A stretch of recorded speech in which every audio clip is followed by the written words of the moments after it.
Olá, eu sou o Dr. Ricardo Brunetti, ortopedista, e estou aqui hoje a convite dos responsáveis por esse canal de informações para falar um pouco sobre a chamada hérnia de disco.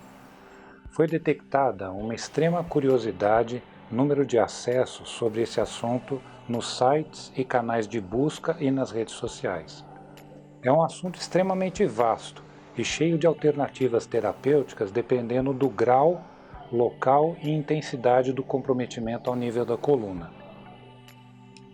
Em relação ao ozônio como meio de tratamento, o que ele faz na hérnia de disco? O ozônio ele tem a capacidade, segundo a literatura, de regredir processos inflamatórios, de melhorar a condição circulatória local, ele regride processos de fibrose e, segundo trabalhos feitos fora do Brasil, ele teria a capacidade de regredir o núcleo pulposo, que é o centro do disco. Então, o que é isso? Olhando aqui na maquete, nós temos um pedaço da coluna. Nesse pedaço nós podemos ver osso, disco, osso, a chamada raiz nervosa e aqui a chamada medula, por onde passam todos os nervos. Essa é a parte posterior da coluna, as suas costas, vamos dizer assim. E a barriga estaria nesse nível aqui. Isso é um aspecto mais ou menos normal de uma coluna.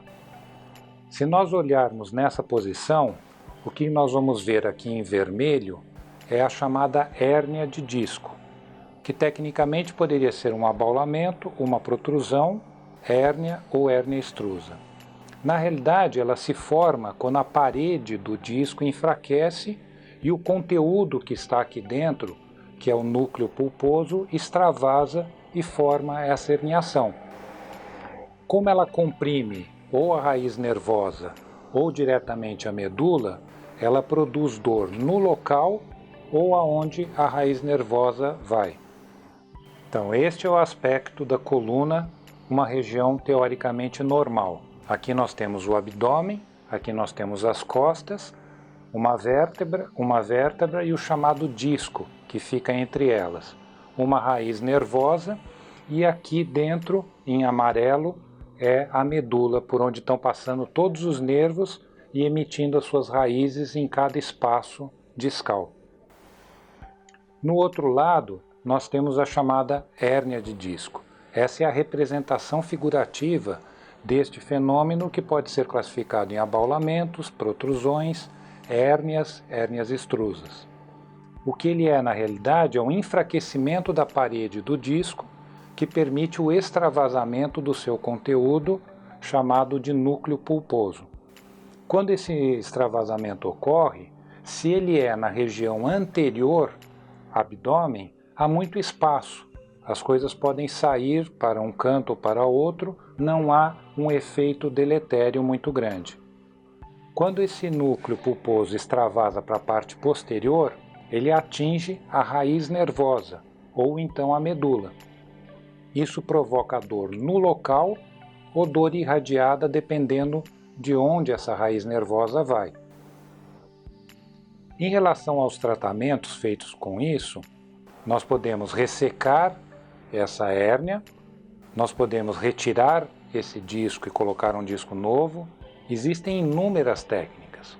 O que a ozonioterapia faz, como nós falamos, como ele é um agente anti-inflamatório, reduz fibrose e teria a capacidade de regredir o núcleo pulposo, ele poderia transformar esse tipo de imagem em retorno a essa condição. Com isso, nós teríamos uma recuperação do quadro de dor, que é o mais comum para os pacientes. Em relação específica à ozonioterapia, os tratamentos feitos segundo a literatura são em 4 áreas. Nós temos um tratamento mais profundo, onde através de radioscopia ou medicina guiada, nós introduzimos uma agulha exatamente a nível do disco e injetamos dentro do disco o ozônio, que teria essa capacidade de reduzir processo inflamatório e como se fosse enrugar esse núcleo pulposo, puxando para dentro de novo a chamada hérnia discal. Outro nível de atuação seria um pouco mais superficial, onde nós colocaríamos o ozônio próximo à raiz onde ela está sendo agredida. Este também pode ser feito em centros cirúrgicos, segundo os relatos da literatura. Casos mais superficiais, nós podemos introduzir a agulha dentro da musculatura paravertebral até próximo às interlinhas articulares. A hora que o ozônio é despejado nesse lugar, ele tem uma atração por processos ácidos. E toda inflamação, todo tecido degenerativo tem essa característica, ele é ácido. Então ele migraria para as regiões comprometidas. Esse é o tratamento mais comum feito nos dias de hoje.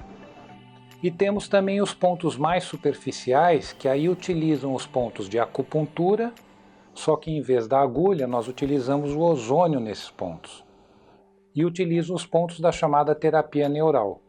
Com isso, nós temos uma gama de alternativas para poder usar essa técnica para auxiliar a melhora dos sintomas causados por esse mal tão comum na população. Espero que vocês tenham me entendido. Isso é apenas um resumo de um assunto que é vastíssimo, tanto é que existem especialistas que estudam anos e anos este tipo de patologia. A boa notícia é que a grande maioria das hérnias discais tem cura. O estudo, a leitura, a análise criteriosa das fontes de informação, a consulta com médicos experientes são em conjunto o melhor instrumento para você que nos assiste optar pelo melhor tratamento, aquele que lhe parecer mais seguro e efetivo. Para encerrar, gostaria de agradecer o convite feito por esse canal de comunicação para falar desse assunto tão importante. Obrigado.